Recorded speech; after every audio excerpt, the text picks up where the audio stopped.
Hello and welcome to AD online classes. प्यारे बच्चों, आइए तो एक जंग की शुरुआत करते हैं और ये जंग है 15 दिन की। यदि हम इस 15 दिन जम के मेहनत कर गए तो भैया बेड़ा पार हो जाएगा। इसीलिए अगर थकान लगी है तो थकान को उतार लीजिए। यदि आप निगेटिव है तो निगेटिविटी को किनारे कर दीजिए। अपने अंदर पॉजिटिव ऊर्जा का संचार करिए, अच्छा विचार रखिए, अच्छी मेहनत होगी, अच्छे परिणाम आएंगे। बोलो बाबा केदारनाथ की जय। तो प्यारे बच्चों, आज से हम लोग शुरुआत कर रहे हैं टर्बो प्रेप बैच में सेशन की। और स्टूडेंट, बहुत सारे विद्यार्थियों को ये डाउट था कि इस बैच में हम कैसे स्टडी करेंगे। यार भाई, अगर डायरेक्ट सिर्फ ऑब्जेक्टिव करवाने होते तो फिर बात क्या आती। सिर्फ ऑब्जेक्टिव रटवाने से काम थोड़ा ही चल जाएगा। आपको मैं बोल रहा हूं, मेरा टारगेट ये है कि तुम अगर 50 सवाल लगाओ तो उसमें से 40 फिट बैठे तुम्हारे। मेरा टारगेट ये है कि जितना करो बढ़िया करो, सॉलिड करो। क्वालिफाई कराने की जिम्मेदारी ली है ना, जिम्मेदारी पर खरे उतरेंगे। बस आप लोगों को मेहनत थोड़ा सा कर लेनी है साथ में। वैसे तो इस सेशन में ही सब कुछ रटवा के भेजूंगा, बस घर पे सेशन के बाद 1 घंटा मेहनत होगी और कुछ नहीं। तो देखो, ये सिर्फ ऑब्जेक्टिव का नहीं है कि ऑब्जेक्टिव रटवा दूंगा। ऑब्जेक्टिव सपोज रटवा भी दिए और वहां पेपर में कुछ चीजें इधर उधर घूम गई तो कैसे चलेगा।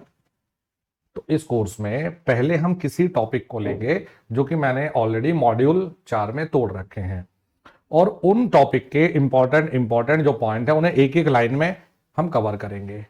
जो भी छोटे मोटे न्यूमेरिकल थोड़े चुनने पुनने से बनेंगे वो करेंगे। देन हम लोग ऑब्जेक्टिव लगा के हो जाएंगे पक्के तैयार। बस इतना सा काम है। तो आइए जरा देखते हैं कि इस बैच में हम कैसे स्टडी करने वाले हैं। तो ये है आप लोगों का इलेक्ट्रीशियन के लिए टर्बो प्रेप बैच, 15 दिन 50 घंटे एलपी में, जो आप लोगों को सिर्फ क्वालिफाई करना है। पार्ट बी फोड़ के रख देंगे इसे। तो देखिए बच्चों, इसमें जो हम लोग करेंगे भाई बैच में, वो 2 तरीके से तैयारी लेकर चलेंगे जी। क्या पहली जो तैयारी है वो करेंगे हम लोग शॉर्ट रिवीजन। Short revision. अब ये बताओ सर, जो आप शॉर्ट रिवीजन करोगे ये क्या बहुत डिटेल में? नहीं भाई, इतना टाइम नहीं है कि डिटेल में। ये किस रूप में करेंगे? ये करेंगे वन लाइनर के फॉर्म में। ये करेंगे हम लोग एक एक लाइन में, बस वन लाइनर के फॉर्म में जी। अच्छा जी, ये हो गए वन लाइनर के फॉर्म में। अब दूसरा क्या करोगे सर, ये भी बताओ। फिर इन्हीं पर आधारित, जैसे वन लाइनर निपटा दिए भाई, इसी पर आधारित लगा लेंगे हम ऑब्जेक्टिव। इस पर आधारित हो जाएगा भैया ऑब्जेक्टिव। तो बताओ मजा आएगा कि नहीं भाई। और यही क्लास में ही आप लोगों को चीजें याद करा के भेजूंगा, क्योंकि इतने कम समय में तुम्हें लग रहा हो लॉजिकली। भाई लॉजिकली का टाइम नहीं है, सामने एग्जाम है, फोड़ना है उसे। तो एक एक लाइन में जितने सवाल बन सकते हैं सारे लिखा दूंगा, तुम्हें याद करा दूंगा, और इसी पर आधारित आपको ऑब्जेक्टिव करवाने हैं। अब चलिए जानते हैं। ये डेमो रिकॉर्ड करने का पर्पज यही है कि आपको बैच के बारे में क्लियरिटी हो। बहुत सारे बच्चे कंफ्यूज है भाई। और देखो यार भाई, डेमो क्लासेस में जो लैंग्वेज है हिंदी और इंग्लिश, वो बहुत ज्यादा कुछ मैटर करती नहीं है। आप कहोगे सर क्यों नहीं करती, कि अल्टीमेटली तुमने फास्ट मोड में चीजों को सुनना ही है और पढ़ना ही है। तो जैसे आप लोगों को बता दूं कि भाई किस प्रकार से हम लोग पहले शॉर्ट रिवीजन करने वाले हैं। और शॉर्ट रिवीजन देखो जी किस प्रकार से रहेगा। तो एक टॉपिक है हमारा मॉड्यूल फर्स्ट में। कौन सा टॉपिक है साहब मॉड्यूल फर्स्ट में? Basic electricity. तो देखो, सबसे पहले मैंने ले लिया बेसिक इलेक्ट्रिसिटी। तो किस प्रकार से रिवीजन करना है, जैसे पूरी इलेक्ट्रिसिटी की काम या खोज चलती है जहां से इलेक्ट्रॉन, प्रोटॉन, न्यूट्रॉन, क्या होता है देखो जी, ये हो जाता है न्यूक्लियस। जैसे मैं हिंदी में भी मेंशन कर दूं, क्योंकि मेरी जो भाषा रहेगी इस पूरे बैच में वो रहेगी भाई मेनली मुख्य रूप से हिंदी। कुछ जो टेक्निकल शब्द है जैसे ट्रांसफॉर्मर, परिणामित्र भी कहते हैं, ट्रांसफॉर्मर को मैं इंग्लिश में भी लिख दूंगा, कोई दिक्कत नहीं है, लेकिन मेरी मुख्य जो भाषा है वो मेरी हिंदी ही रहेगी भाई। जैसे आ गया जी न्यूट्रॉन, जैसे हो गया न्यूक्लियस यानी कि नाभिक, जो टेक्निकल चीजें हैं वो लिख सकता हूं मैं इंग्लिश में भी और हिंदी में भी। ये चार मुख्य चीजें आ गई। अब इलेक्ट्रॉन की जो खोज की वो किसने की थी, देखो जी जे थॉमसन। किन्होंने की थी बच्चों, ये की थी जे थॉमसन। बस ये याद करना है, जे थॉमसन। यहां से कुछ फंस जाता है। प्रोटॉन की जो खोज की थी ये की थी गोल्ड स्टीन ने, तो यही याद कर लो। ठीक है सर, ये तो हमें याद भी था। न्यूट्रॉन की थी देखो चैडविक साहब ने, न्यूट्रॉन की खोज हो गई चैडविक साहब ने। नाभिक की जो खोज की थी ये की थी भैया देखो रदरफोर्ड जी ने। तो ये काम निपटा लिया हमने यहां। अब सर और क्या याद करना है, तो भैया यहां से करोगे तुम द्रव्यमान याद। क्या देखो जी, प्रोटॉन का द्रव्यमान, प्रोटॉन का द्रव्यमान सिर्फ याद करो। प्रोटॉन का द्रव्यमान कितना, 1.67 इंटू 10 की पावर -27 किलोग्राम।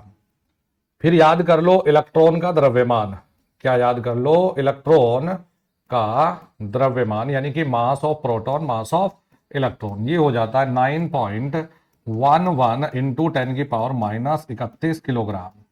अच्छा जी बच्चों याद रखिएगा, जो प्रोटॉन होता है, प्रोटॉन पर होता है धनात्मक आवेश। क्या होता है, धनात्मक आवेश। कितना मान होता है, मान होता है 1.6 इंटू 10 की पावर -19 कुलाम। क्या होता है, कुलाम। तो पूरी जो एटॉमिक थ्योरी की चर्चा है ना, सिर्फ एक डब्बे में आ जाएगी, खत्म हो जाएगा। फिर आता है देखो बच्चों इलेक्ट्रॉन। इलेक्ट्रॉन जी, तो इलेक्ट्रॉन पर होता है ऋणात्मक आवेश। क्या होता है, ऋणात्मक आवेश होता है। इसका मान होता है 1.6 इंटू 10 की पावर -19 कुलाम भाई बच्चों। ये अब एक ऑब्जेक्टिव है जो डायरेक्टली फंस जाता है, इतना रट लेना है। क्या इलेक्ट्रॉन की खोज किसने की, आपको आंसर करना है जे थॉमसन जी ने की थी। फिर प्रोटॉन की खोज गोल्डस्टीन ने, न्यूट्रॉन की चैडविक साहब ने, न्यूक्लियस रदरफोर्ड जी ने। प्रोटॉन का द्रव्यमान 1.6 इंटू 10 की पावर -27 किलोग्राम हो जाता है। इलेक्ट्रॉन का द्रव्यमान 9.11 इंटू 10 की पावर -31 किलोग्राम हो जाता है। प्रोटॉन पर धनात्मक आवेश होता है, न्यूट्रॉन पर कोई आवेश नहीं होता, और भैया इलेक्ट्रॉन पर ऋणात्मक होगा। और ये लिख दो भाई बच्चों, ये फिट हो गया मामला। अब देखो एक संबंध याद रख लो, कौन सा संबंध, हमेशा ध्यान दे, प्रोटॉन देख लो भारी और ये इलेक्ट्रॉन हल्का, इनके द्रव्यमान में एक संबंध है, ऑब्जेक्टिव टकराएगा। क्या याद रखना है, देखो हमने एमपी ये ले लिया, प्रोटॉन का द्रव्यमान, प्रोटॉन का द्रव्यमान बटे में इनका ये रेशियो यानी अनुपात पूछ लेता है। एम ई क्या हो गया, देखो एम ई इलेक्ट्रॉन का द्रव्यमान, इलेक्ट्रॉन का द्रव्यमान।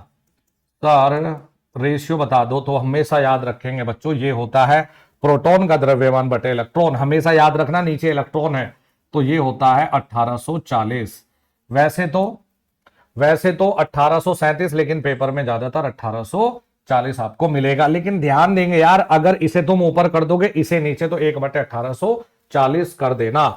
अब चलो जरा चार्ज पर देखना क्या क्या चीजें फंस जाती है। चार्ज क्या है, आवेश क्या है, आवेश क्या है। अब देखो जी, एक ऑब्जेक्टिव को रट लो बिल्कुल। आवेश की जब भी ये बात करेगा कि आवेश क्या है, ये पूछ लेता है कि ये अदिश राशि है या सदिश राशि है। तो जो चार्ज है, देखो भाई इस बैच में बहुत ज्यादा आपसे चर्चाएं नहीं होंगी, बात नहीं होंगी, क्योंकि कंटेंट ज्यादा है और मुझे पास करवाना है, ठीक है, इसीलिए ज्यादा बातचीत नहीं करूंगा। चार्ज सिर्फ पढ़ाऊंगा आपको, ये होती है अदिश राशि। हमेशा याद, बस जितना पढ़ाऊंगा बोर्ड पर इसी को याद रखना, अदिश राशि, ठीक है। इसके कहते हैं स्केलर क्वांटिटी। और इसका जो मात्रक आता है साहब इसका कुलाम। कितना आता है, देखो कुलाम। पूरे कंटेंट को आपको छोटे छोटे इंपॉर्टेंट पॉइंट में तोड़ के पढ़ा दूंगा, देखो। और इसी के साथ इसके ऑब्जेक्टिव हो जाएंगे। चार्ज अदिश राशि है, मात्रक क्या है, कुलाम। हमेशा दिमाग में रखो एक सूत्र, Q बराबर, क्योंकि इतने तिगड़मबाजी मत लगाना, Q बराबर NE, ये सूत्र याद रख लो। Q बराबर NE। सर ठीक है, अब N का मतलब यहां पर है इलेक्ट्रॉन की संख्या, यानी कि नंबर ऑफ इलेक्ट्रॉन, इलेक्ट्रॉन की संख्या। और भैया E यहां पर है, देखो आवेश, इलेक्ट्रॉन पर आवेश, इलेक्ट्रॉन पर आवेश कितना बताया, -1.6 इंटू 10 की पावर माइनस के 19 गुलाम जी। अब प्यारे बच्चों याद रख लो, एक पॉइंट जो बार बार टकरा रहा है, इसको रट्टा मार लो, Q बराबर NE, Q बराबर NE, Q बराबर NE। N क्या है इलेक्ट्रॉन की संख्या, E क्या है आवेश। एक जो कम से कम 20 बार इलेक्ट्रीशियन के पेपर में आ चुका होगा, एक गुलाम आवेश में, एक सवाल क्या है, एक एक एक लाइन वाली चीजें देखो क्या। अच्छा सर नेक्स्ट बताओ, तो एक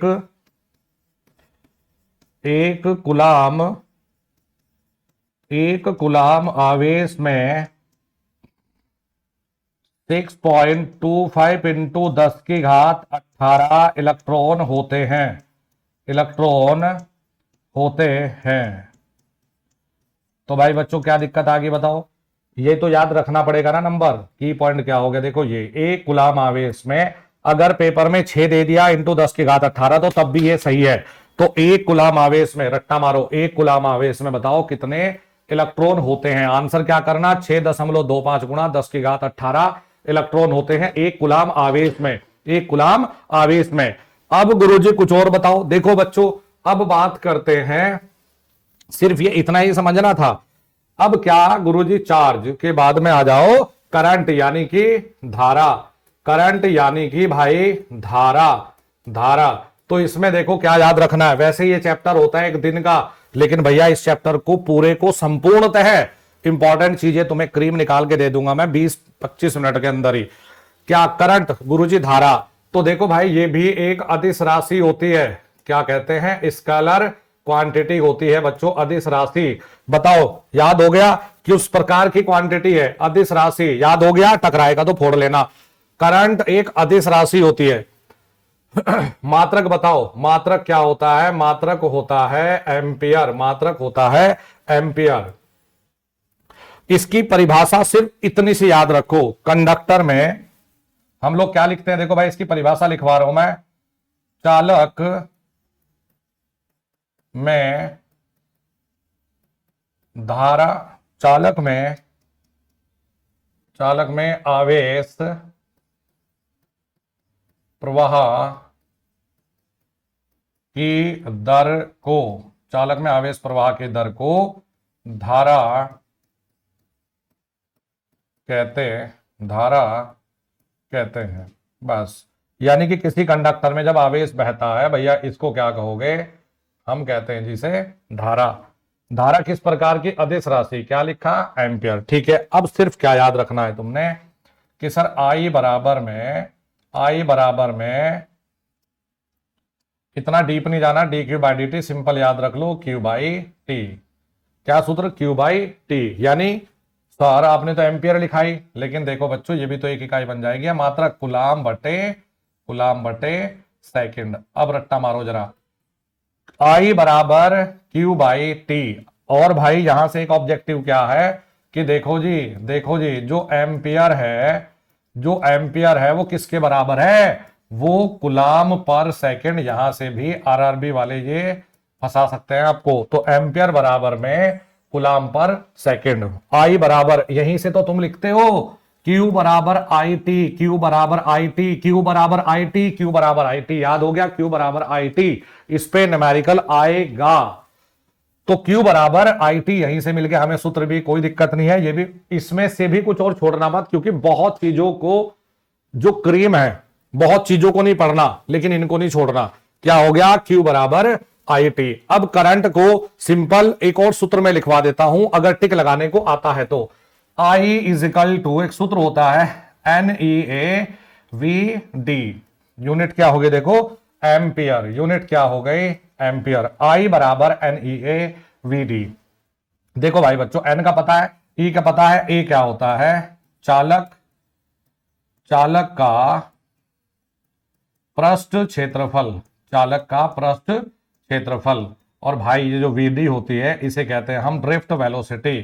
क्या कहते हो, ड्रिफ्ट वेलोसिटी, ड्रिफ्ट वेलोसिटी या प्रवाह वेग, या इसको कहते हैं हम प्रवाह वेग। तो भैया ये वाला जो सूत्र है ये भी कई बार टिक लगाने को आएगा, उस पर न्यूमेरिकल नहीं बनता। I बराबर NEA/VD, रट्टा मारो, न्यूमेरिकल नहीं आएगा, न्यूमेरिकल इस पे आएगा Q बराबर IT पे। I is equal to NEA/VD। Next एक लाइन का फिर से सवाल लिखो, एक लाइन का फिर से सवाल लिखो। कौन सा सवाल लिखे तो जरा लिखो। क्या कहते हैं, देखो कंडक्टर में, अभी मटेरियल जब पढ़ाऊंगा तब बताऊंगा तुम्हें कंडक्टर इंसुलेटर क्या भाई। कंडक्टर मतलब चालक जिसमें धारा आसानी से बह जाए, ये आपके अलग चैप्टर में आता है बच्चों। कंडक्टर यानी चालक में धारा चालक में धारा केवल ड्रिफ्ट, चालक में धारा केवल ड्रिफ्ट इलेक्ट्रॉन के कारण ही होती है। तो कंडक्टर में आप चाहो तो एक पॉइंट लिख सकते हो। कौन सा लिख ले गुरुजी? एक पॉइंट लिख लो कि भैया कंडक्टर में केवल होता है ड्रिफ्ट करंट। क्या कहते हैं? प्रवाह धारा। ड्रिफ्ट करंट क्या कहते हो? प्रवाह धारा। रट्टो फटाफट से इसे। क्या वंशी जी? प्रवाह धारा जी। फटाफट से पढ़ो।